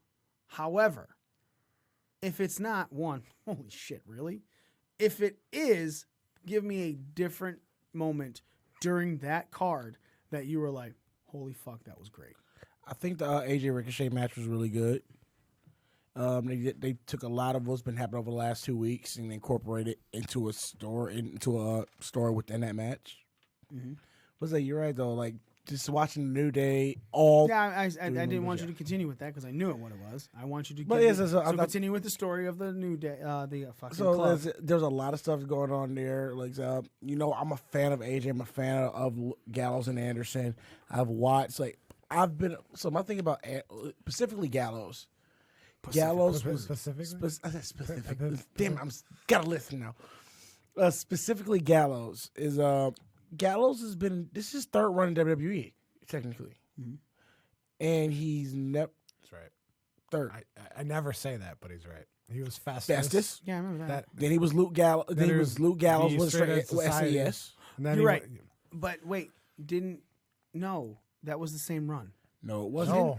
He left WWE in between Festus and Straight Edge Society? He was let go. And then CM Punk brought him back for the Straight Edge Society. And then I thought it's on the Best in the World Mercury. It's on the best. He brought back. It was the Best in the World. He brought back Gallows and Mercury. Yeah. Okay. Yeah. I thought it was just Mercury. But okay, continue. I thought it. All right, continue. Yeah, that's why when CM Punk dropped the pipe bomb, he even mentions Doc Gallows in the pipe bomb. So it's his third run in WWE, and I feel like they were still misusing him, and not at that point. It's like I've seen his New Japan stuff. I've seen the stuff he did on the Indies at that point since he's left WWE the second time, and it's good to see him in a position to where it seems like you can see Gallows in the role he's supposed to be. He is supposed to be that higher muscle. So let me ask you a question, Smitty. And this isn't a bait question to get an argument. I really just want to know, do you feel that the club, AJ, Gallows, Anderson, are finally in a set moment to be pushed properly and done right this time? Or is it just, because obviously Heyman's kind of behind it now, or is this just set up to be failure? Because we've talked about this when it first was going down 3 weeks ago. You know, you said you wanted to give it a couple of weeks before you bought in. Are you buying in now? Are you bought in? I'm starting to buy in because, like you said, so you're not bought in.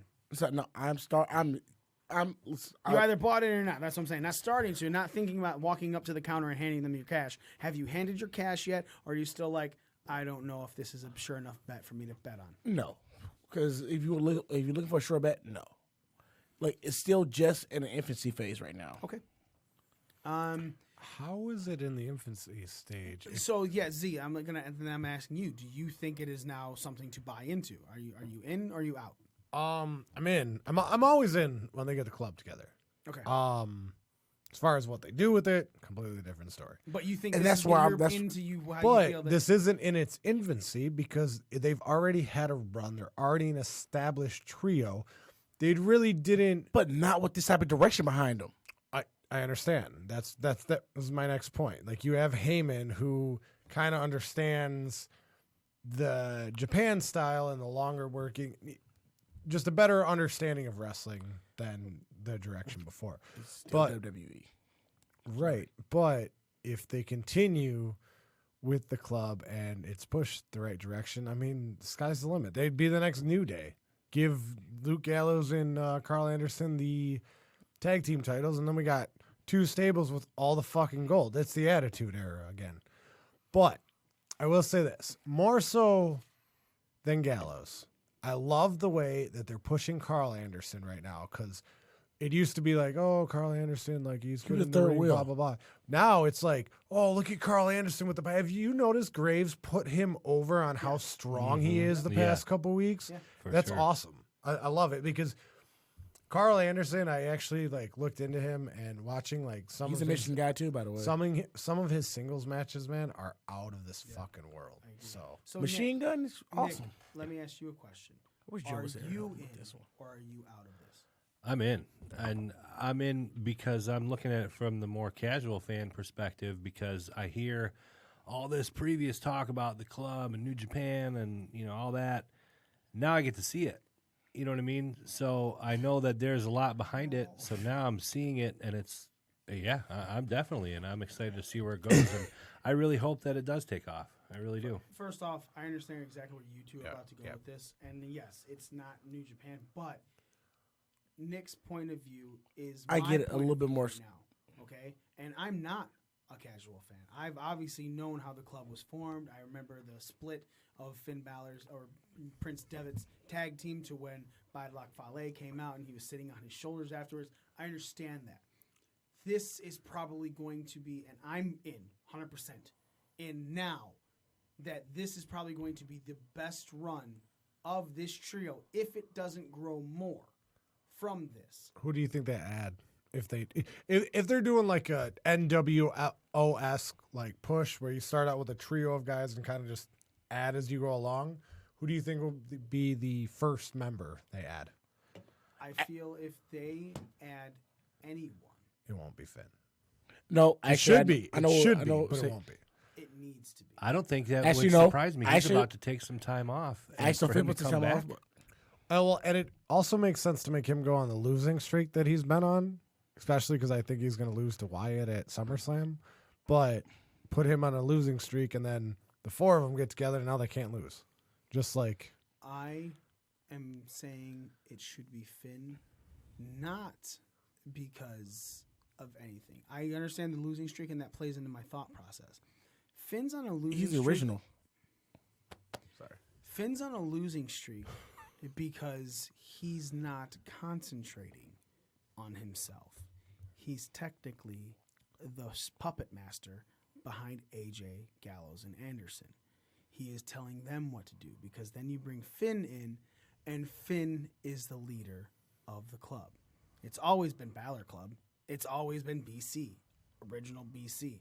So the reason that he is flailing on SmackDown Live is because of what he's helping them to do. So he's not paying much attention to himself. And that's just talk about bringing him into it. If they do bring him into it, that's a smart way to do it. I'm not losing because because I suck. I'm losing because I'm not paying attention to you because I'm trying to get these guys over. So when I walk in, I'm the fucking dude running it. So I have a question. Yeah. What do you think about this?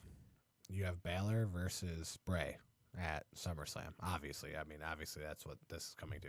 Demon versus Fiend. Mm-hmm. No, that's not going to happen. If they're going to have shut up. Fuck you. No, it should happen. But continue. So Bray is the first person to beat the Demon. 100%. I agree with that. And now Finn goes away, takes some time off, comes back as the leader of the club. But it also gets you away from the cartoonish Demon gimmick that you kind of had. And also now you can build up yourself. Because it seems to me right now like Finn can't win the big one without the Demon. Mm-hmm. You need to change that. Otherwise, Finn's only going to be the Demon. I think that's wonderful booking. I think Fiend going over being the first person to beat the Demon at SummerSlam this year would be spectacular. And then you're right. Nick, you were talking about it. Very much so. Finn has said he wanted to take a little bit of time off. And that's great. And then you bring Finn back, let's say, Survivor Series. Royal Rumble.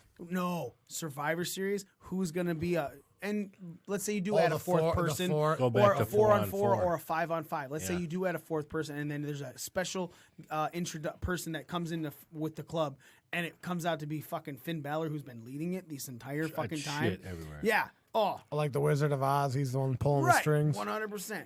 Smitty, you said you had a question for me regarding the. I had a suggestion. Like, if it was not Finn, even though it's one of the best stables within WWE banner right now.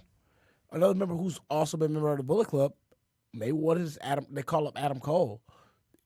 At that point, Adam Cole was a prominent member of Bullet Club. Wait a minute. I honestly think they're building the club right now to take on an Arrow when they come up.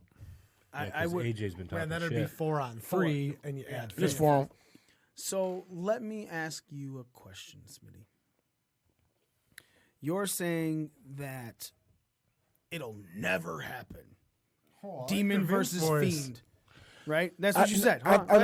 You're saying that the top merch sales team of NXT is more likely to break up with Adam going to the club than Demon versus Fiend and Demon losing to Fiend?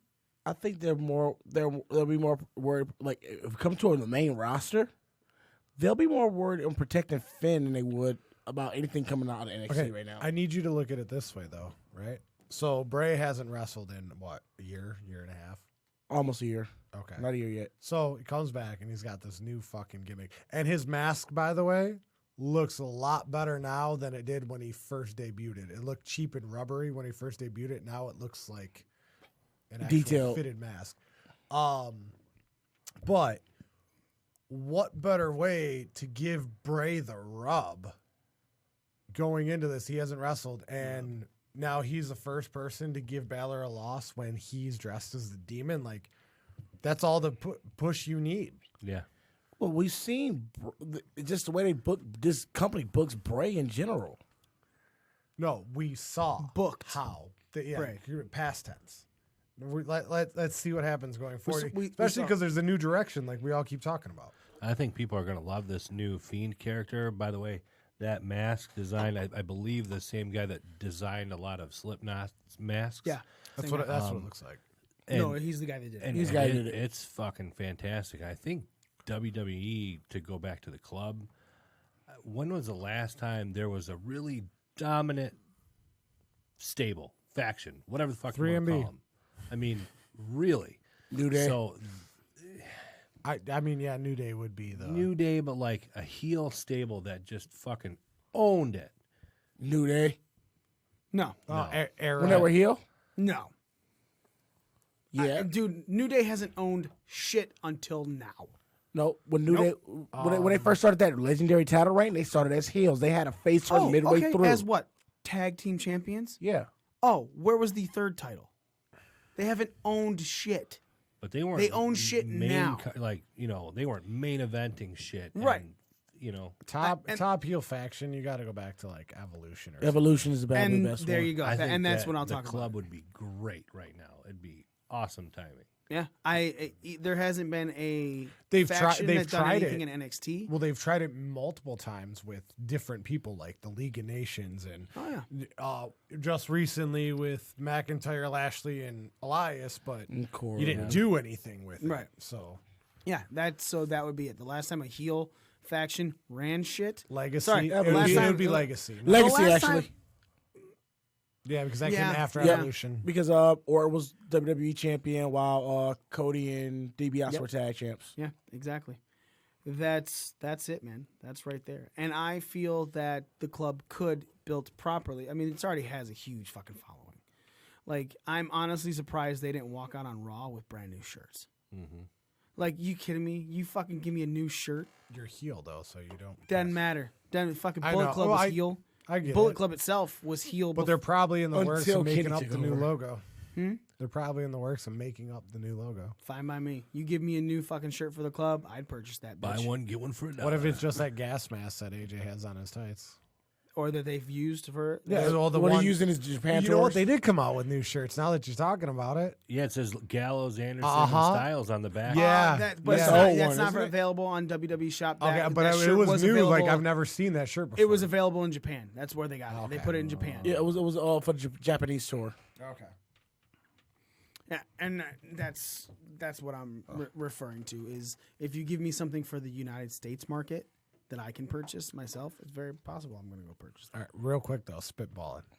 If Finn's the fourth, Shinsuke's the fifth. No. Nope, because Shinsuke was one of the people that was always against the Bullet Club, no matter what. But we're rewhite. I can't fucking say it. Why are you stuck? Like, okay, you know how we make comments about how JR and we're weird about Paul Heyman and Eric Bischoff being stuck in the old guard to make anything good? You're stuck in the old guard. You refuse to adapt. Therefore, you're going to perish because you don't understand evolution.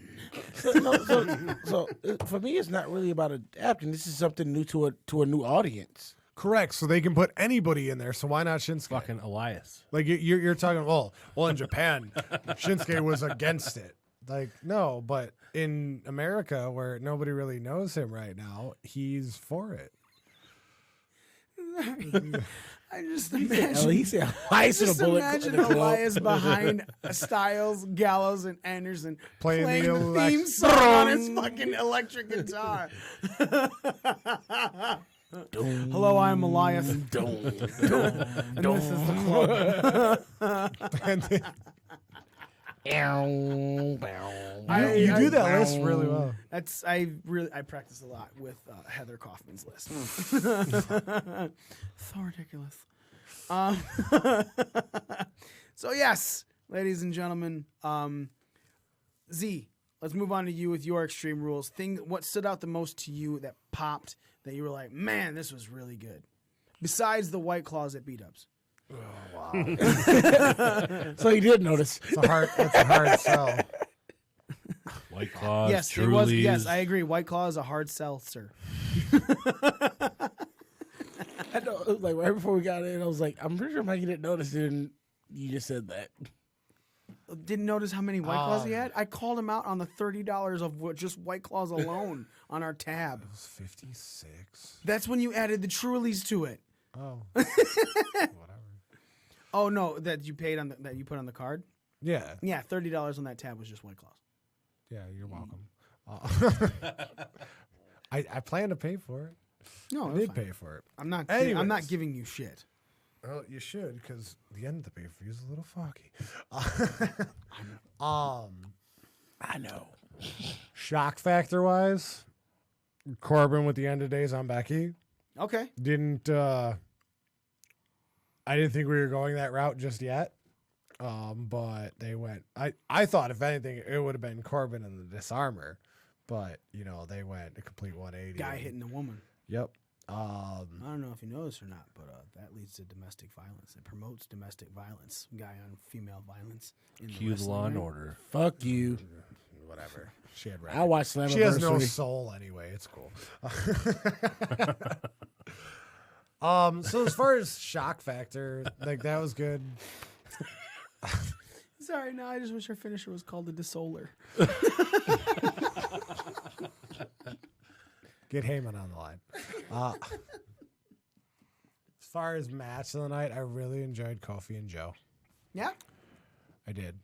And as I said that, oh, I got shit. and as far as like moment of the night, again it'd go back to Becky taking the end of days because that just caught me off guard. I knew eventually they were going to at least push the boundaries, kind of see, especially the way they went with this. Yeah, they totally just jumped. Yeah. Yeah, and they just went, they go fuck it, like jump it in head first, like fuck it, let's see what happens. Well, it was such a jump that someone probably wants to build a wall around it again. Yeah, for sure. Yeah. Too many drugs. Probably get the other side to pay for it though.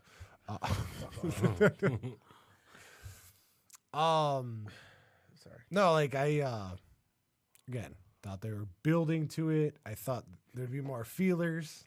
No, we're just gonna do it. Boom. It's that what's that saying? Do it and apologize later, or it's easier to ask permission. It's easier to ask forgiveness than permission. Yep. Yeah. So I think that that's that Heyman philosophy. Sorry, I was talking to the. I love how it's and now shaded. I'm stopping our conversation on Extreme Rules, Nick, because I do want to ask his question about the banner. Is that what it was? Is that everything's the fact that like when I was in 5th grade, this is what we used to do. It just each letter was a piece of paper. No, and they just those printers, with the fucking things on the side, little holes. You didn't have banner mode, like. You know what? Kelly probably made this at the copier at work. She did. They're like, what's not the copier, the printer? Who's that by? Makes sense to me. Who's by over there? Hey boys. Yeah, like it's apparently I am.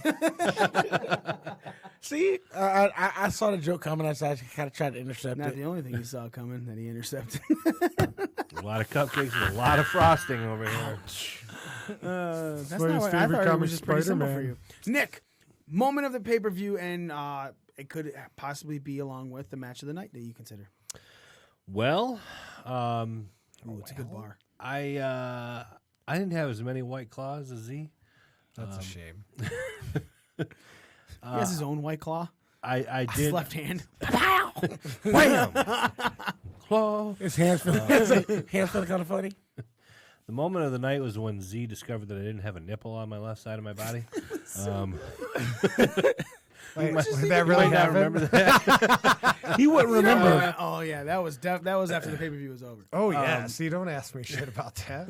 No, I do agree with him that For real though, you don't have I laugh because we've already discussed this on the show and in this fucking room. Yeah, still drawing a blank. The just like his nipple.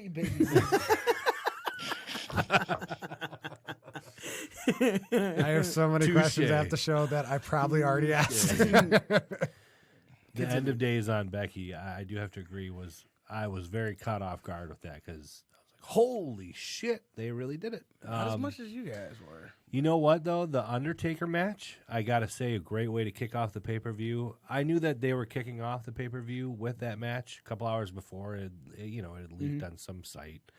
WWE.com. Yeah, some site. And but thanks for the free advertisement for on there, Smitty. It was nice to see Undertaker bounce back from that god awful Goldberg match, and it was an entertaining match. The crowd was hot. We were hot. I mean, they were. And sorry,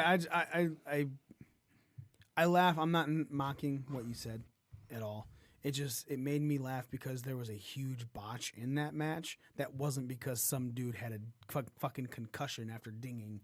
It was because Shane didn't know how to run and jump and get into the tombstone. Almost Do it again. You're about to finish. Yeah. So that's did but that I with still the agree Just with like 100%. Shane- If you're talking what I heard, because I haven't watched a single Saudi show. I mean, two from WWE since the original Super Show. Yeah, like I watched that, and then Greatest Royal Rumble. Then there was the situation that happened before the last one, and I was like, oh, okay, well, I understand they're under contract. I'm not going to say they need to pull out. We've already discussed this, but Monday's already I have here. to watch it. Continue, sir. But yeah, since obviously the botch, there was still a bunch. Yeah. Yep. But yeah, I thought that was one of the better. Botches of the night. Right. But no, it was a great way to kick the show off. It got the crowd pumped. But yeah, definitely. And you know what? I even enjoyed the fact that after Becky got the end of days, yeah, okay, it's Seth and he's defending his girlfriend and, blah, blah, blah. But the fact that he went ham, I'm going to use that term here. Use the code word ham on Smitty'sMeatsTonight.com. 20% off.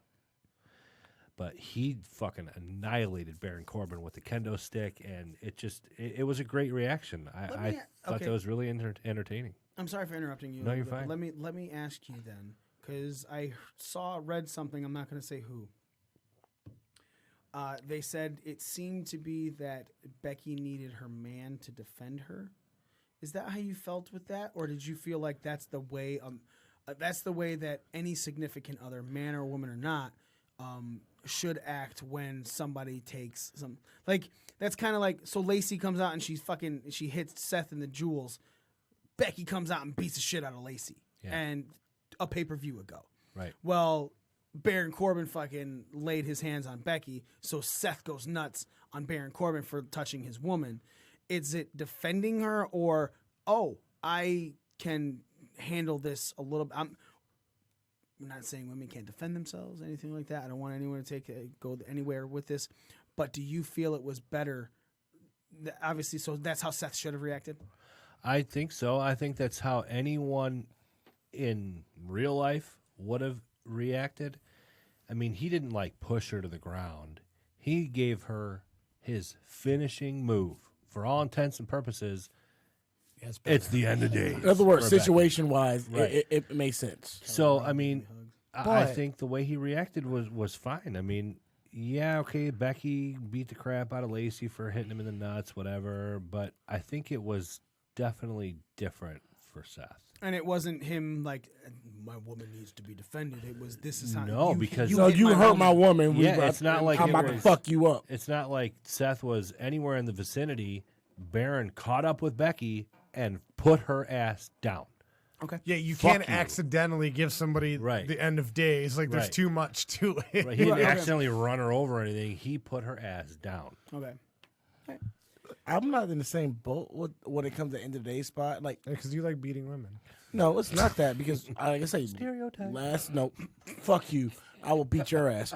But you didn't even have a nipple. You ain't got nipples on your ass, motherfucker. He's the real minority here. Yeah. So you're just tan. So my thing about that was like this. Okay, I've watched Lucha Underground. I watched AAA. I watched Impact. And last Saturday, there was a full-blown intergender match that I watched. So Becky taking a one spot. Yes, the situation made it cool, made it seem cool for Seth to go out, blow up. But I watched Tessa Blanchard and Sami Callihan last Saturday beat the dog shit out of each other in an actual full-blown match where they both took spots from each other. Yeah, on a TV-14 show, not a PG show. That's what I'm pointing out. It doesn't matter. I feel like WWE is still they're playing with kid gloves in an industry where kid gloves are not necessary. They don't want to go that PG. far. They don't want to go that far with women and men. I'll say that's the whole PG part. Well, there's a lot of. Aren't they trying to pull away from that? It seems like Pete Zagarine will be fucking gone in a minute. Pete Zagarine. One, Smitty. I'm not going to say you're wrong because they are playing with kid gloves. And they're supposed to play with kid gloves. Because no matter what, any other company that you watch is not a publicly traded, super paid to advertise on company. They can never... I'm not saying that women can't handle a guy, because if there's... It's just a bad look. Herself could beat the shit out of straight... What?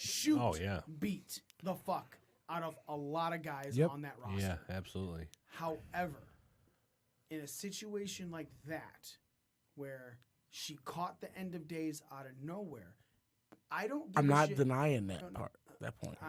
So Tessa Blanchard and Sami Callihan went toe-to-toe in a main event for Impact Slammiversary. Slammiversary. Becky caught the end of days out of nowhere. Becky, who is 2/3 the size of Corbin, okay, caught a move that she was not expecting out of nowhere. For the most part, Tessa Blanchard and Sami Callihan are the same size. No, Tessa's actually a little bit taller. Thanks for continuing to make my Oh, no, because actually, it makes more of my point, too. But they were in a match against each other. Becky was in a match that she was not supposed to be touched by that other person. So even more so, catching something off guard would take her out of that. So it's not like she's weaker than him. It's if somebody bigger than you catches anybody off guard, somebody bigger. Do you know what the cactus special is? I don't care if you have the same fucking... Becky can fucking squat 375 pounds. Baron can squat 450 pounds, okay? So let's just say similar areas right there. But even still, he is bigger, and he catches her off guard. Not to mention, let's add the fact that who's really ever kicked out at the end of days? So Reigns. it's a strong finisher. Reigns is kicked out of it. Strowman is kicked out of it. More so to my point, it's a strong finisher, so not too many people kick out of it. Corbin never hit the end of days on Strowman. Yeah, there's no fucking way. Well, Reigns at least. Okay, I'll give you that, but still. Wait, now you're just making shit up. No. Anyway, Smitty, so they're supposed to play with kid gloves.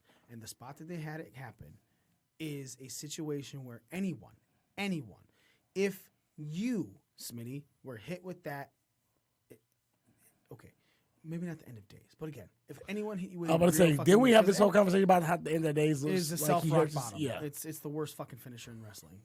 He basically goes, hey, fall back and give me a rock bottom. It looks sweet. I agree, but it's mostly the person well, getting the move rather than the person. You ruined it for me when you put you it know in that perspective originally. You know what Sami Callihan's special is? It's called the cactus special. It's a sitting spike pile driver. We're not talking about When I first heard that, the giving yourself the rock bottom, I visualized it in my head. I was like, oh, fuck. Yeah, thanks. You're literally because before, like I'm watching Dolph Ziggler and Baron Corbin, so it was good. And just out of nowhere, end of days, I'm like, oh, sweet. Now I'm just like, oh, fucking rock bottom. Fucking asshole. Sorry. Technically, Corbin should have lost every match. It's a self-uranagi because that's what the rock bottom is, uranagi. Anyway, so that's their kid gloves, but in a way to where it makes sense to why that happened. Because if you took a real super kick from someone that you were only 2/3 the size of and you did not know it was coming, you'd be knocked the fuck out too. I'd be knocked the fuck out. Z would be knocked the fuck out. Nick would be knocked the fuck. Anybody who is 2/3 the size of anyone getting something for real with their full power, you're gonna get knocked the fuck out. Remember the one time you took that elbow and you knew it was coming? So there's a prison video I can show you that somebody didn't see that shit coming. I am going to give my situation on Extreme Rules. Match of the night, Black and Cesaro. Fucking loved it. When I first watched it, doesn't matter. yes, Great no, match. I agree. I agree with you 100%, Smitty. I was like, this match is nowhere near what I expected. What the fuck are they doing? And that was the first 5 minutes. And then it got so goddamn good that I didn't care about the first 5 minutes anymore. And then I even sat back and rewatched it, and I was like, I see everything they're setting up now. I see this story. I was mad at myself for judging it so hard after the first 5 minutes. That, to me, was match of the night. I think everything was great. I'm not saying there was a horrible match, because there wasn't. Like, like Nick said, Undertaker had a fucking match that we sat back and going, man, what a great fucking kickoff to this show. You know? Strowman and Bobby Lashley in a last man standing was spectacular. Outside as well. the finish. I'm sorry, the Kool-Aid Man wins all the time. Fuck off. Oh yeah. So Oh yeah. my spot of the night was the 17-second match. Because it genuinely put Owens over in a great way. As a babyface, yeah. No, not what I'm talking about. Owens hit that stunner out of nowhere, obviously, and then pinned Ziggler quickly. With the momentum that Owens has, that was the only way that match should have gone, in hindsight, rewatching it. Because any type of real competition that ended in a random stunner would not have given Owens that proper pop and push that he deserved with that. And that's exactly what that did. So if that was Heyman or whomever. That's Bischoff. No, it wasn't. Bischoff hasn't had a fucking hand in anything He wasn't WWE. even at SmackDown yesterday. Yep, at all. So That's Heyman. whether it was Heyman that said, you know what, let's do this with this, or it was Vince. I don't care who it was. What a random creative guy. Whoever gave that idea after that match was put on that card was genius.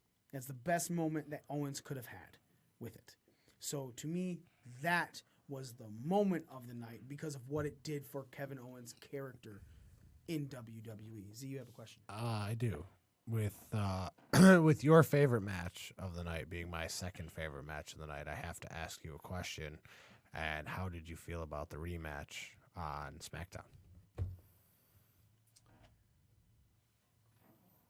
Did you? I mean, I'll tell you my point of view first. Okay.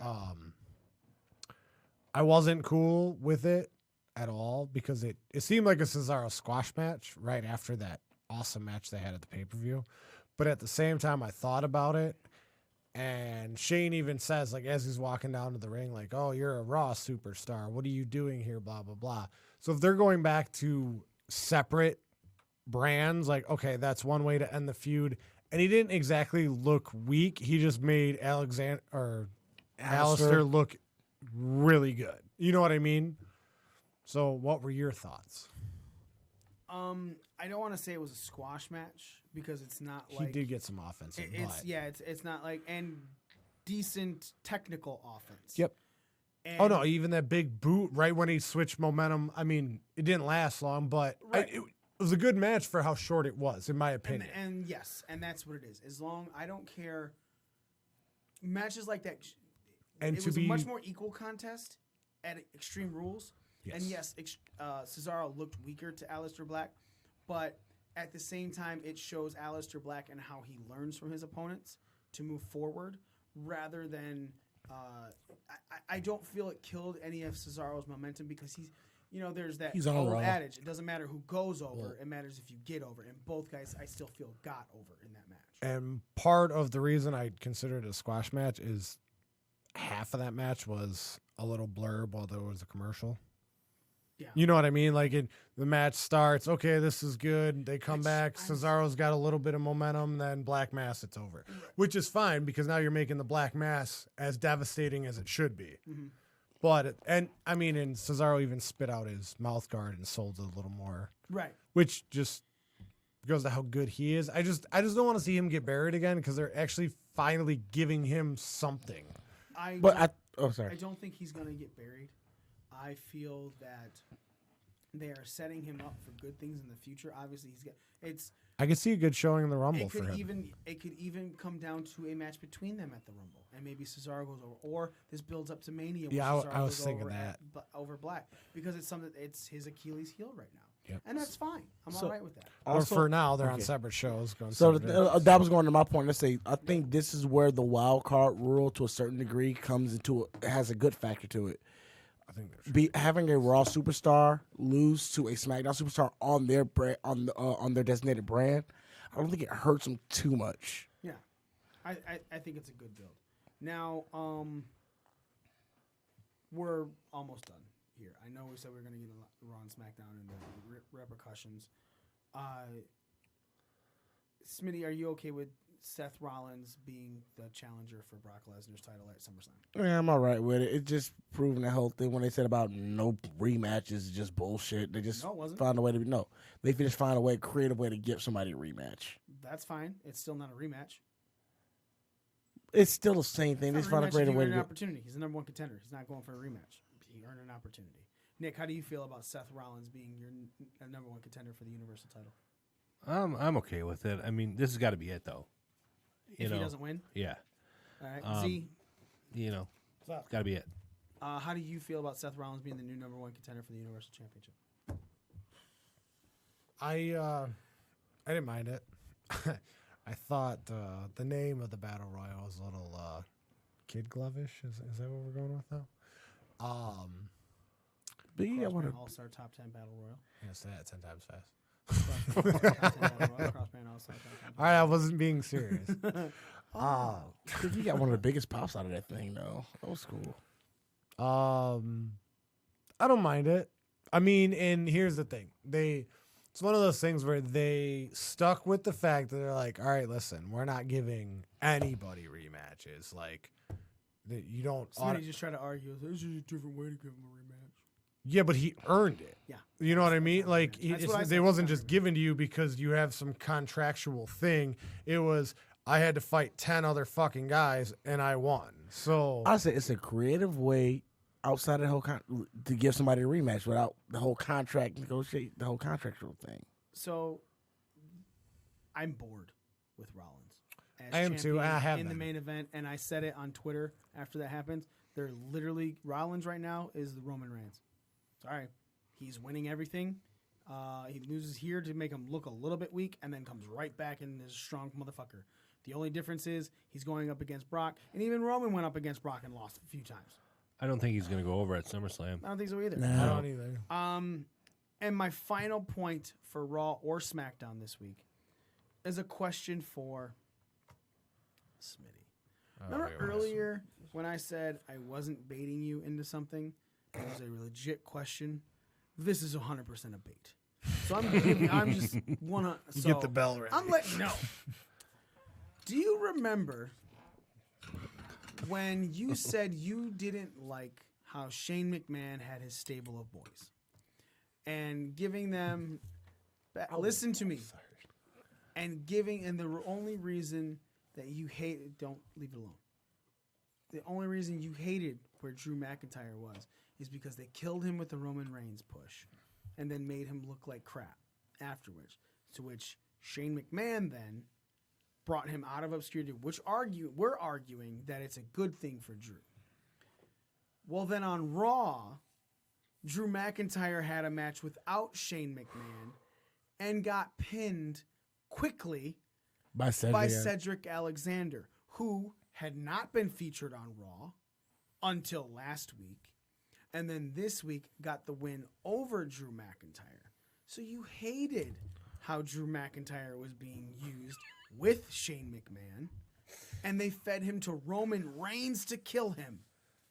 Well, this week, he was fed to a former cruiserweight that beat him. Are you still mad? Or is it okay because it's Cedric Alexander and not Roman Reigns? Once again, this is one of the things I'll have a mix because like, I'm a Ced fan, but I'm also a Drew fan. I am upset to the fact that he was fed to Alexander, but I'm also happy to see Cedric get TV time and get a W. So it's okay to you? No. It's not okay that he lost. It's not okay that he lost. Why? I would say, once again, I don't care about. I'm not. Why isn't it okay he lost? At this point, he needs something. He needs something to actually validate him. The media L after even though he didn't take the pin on Sunday. It's you know what immediately validates him? Shane McMahon. With Shane McMahon, don't go back to Kevin Owens' point. Shane does not need to be on TV.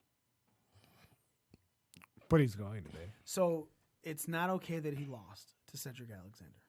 You think he should have beat Cedric Alexander? I think he needed the W back for sure. So he should have won against Cedric Alexander. I feel like it would have made better sense if he won. Yes. So you're of the mind state that Drew McIntyre's push was killed by being fed to Roman Reigns. Do you think this kills him further by being fed to Cedric Alexander? To a certain degree, yes. Okay. I know you try to bait me into it, but I'll give you my honest opinion. That's me then saying, now, let me ask you this, Smitty. So are you saying that you feel Drew was better with Shane McMahon rather than what he had just endured after losing on Extreme Rules? No, No? Why not? Because at that point on Monday, you put him in a position to actually put him in a better position outside of Shane. Okay, but they gave him the loss. So, and you're saying he shouldn't have lost. So you're saying that that's still a better position losing to Cedric Alexander than being featured with wins and credible matches with Shane McMahon? I think it's almost the same. So a loss to Cedric Alexander is the same as being featured in main event matches with wins with Shane McMahon. No, because at that point you're part of at that point you're just part of something. You're not. He's not being. He's featured as a piece. A loss, you may take the L, but you're still featured as yourself. You're an individual over entity. in that match at all? No, not really. He looked like an idiot. He did look like an idiot for sure. Did he ever look like an idiot with Shane? No, he looked like a goon with Shane. He looked like he didn't have a brain of his own. But it's okay for Luke Gallows. Well, Luke Gallows, throughout most of his career, he's always been a goon. I want you to go back and tell me one time he had a decent singles career. I'm not trying to. I'm saying that. So it's okay for certain wrestlers to look like goons, but not for Drew McIntyre, who should be main eventer. Well, see, McIntyre Drew is also the perfect goon. He really is. He's huge. Which once again, tall. you've not watched Drew McIntyre as long as some people have. Again, I've been watching him since he was in 3MB. How much longer can you watch him for? I watched his Impact run. I watched all the shit. Okay, where he had great singles run. He wasn't a goon. Okay, so back to watch his Evolve run. He wasn't a goon. Okay. So you're saying that he's no better now or worse than he was when he was with Shane McMahon. Exactly. But he lost. Taking a loss to Cedric Alexander in a glorified squash. When you're 6'5", 240, he didn't get much offense off, if at all. And Braun Strowman looked great when he was losing dumpster matches Kalisto. No, I'm not talking about Braun Strowman. I think I 100% when Strowman agree. lose, he tossed him in a fucking dumpster. I 100% agree that Braun Strowman was utilized incredibly wrong. I, though, also say that Drew McIntyre was better off with Shane McMahon than he was losing to Cedric Alexander on Raw.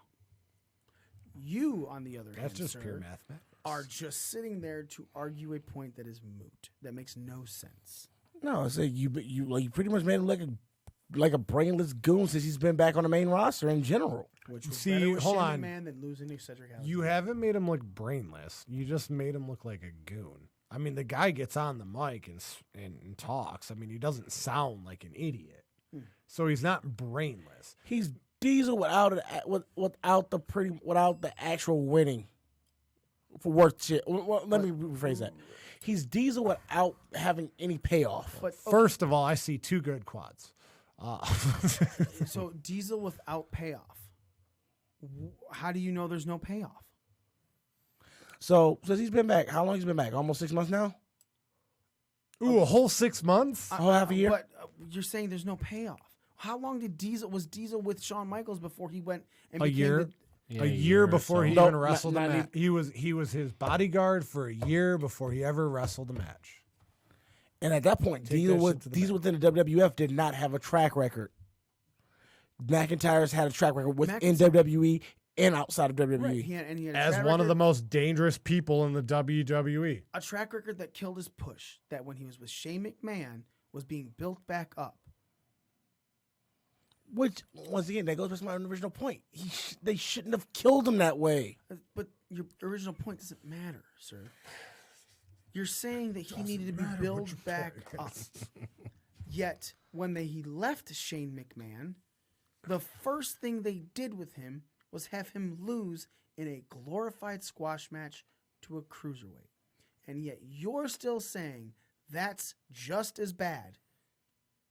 It's equal with him being with Shane McMahon. It keeps him on the same level. But Shane being with Shane No, McMahon... I think being with losing to Cedric Alexander, I think knocks you down a peg or two. At least when you're with Shane McMahon, you're like top heel or second to top heel in the fucking company. Here, you're just some dude who lost to a fucking cruiserweight. In the other scenario, you're top 2 in the company as far as heels go. So you're saying that, So he didn't fall at all, losing to Cedric. I feel like he was still in the same position. So you felt that he never got better after leaving the Reigns run with Shane.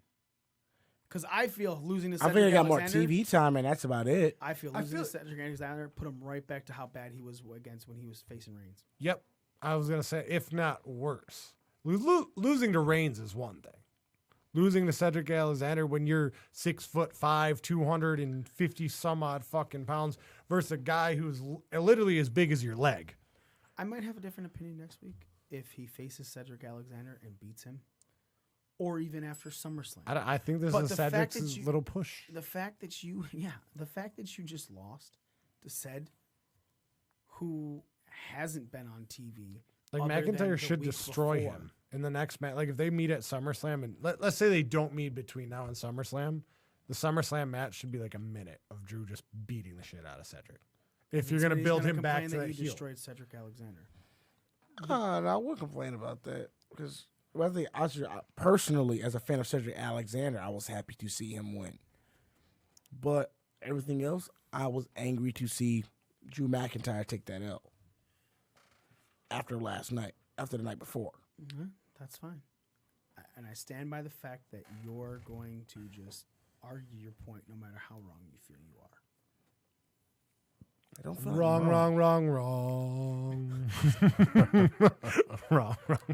Use the code wrong, and you get 35% off of Smitty's minutes.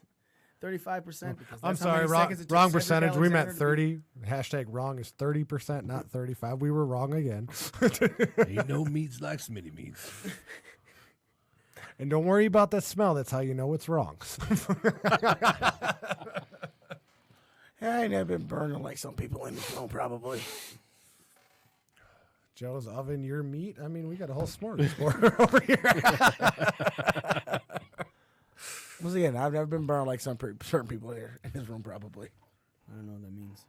I don't either because I don't even sunburn. I just tan. Right. I don't even. Oh, Yeah. You're right. I do take sunburns.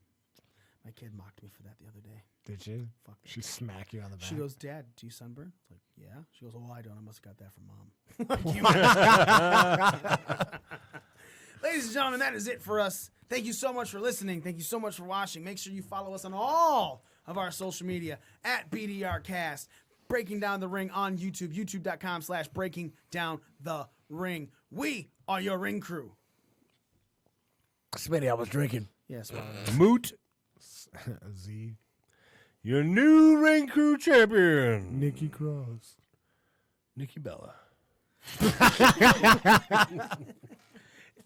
I swear next time he's got to go. and Nikki for Electric Joe, the whole effing Joe, I am the almighty one. Thank you so much to everybody who wished me a happy birthday. I really appreciate it in the comments on the show. Thank you so much, and we are out.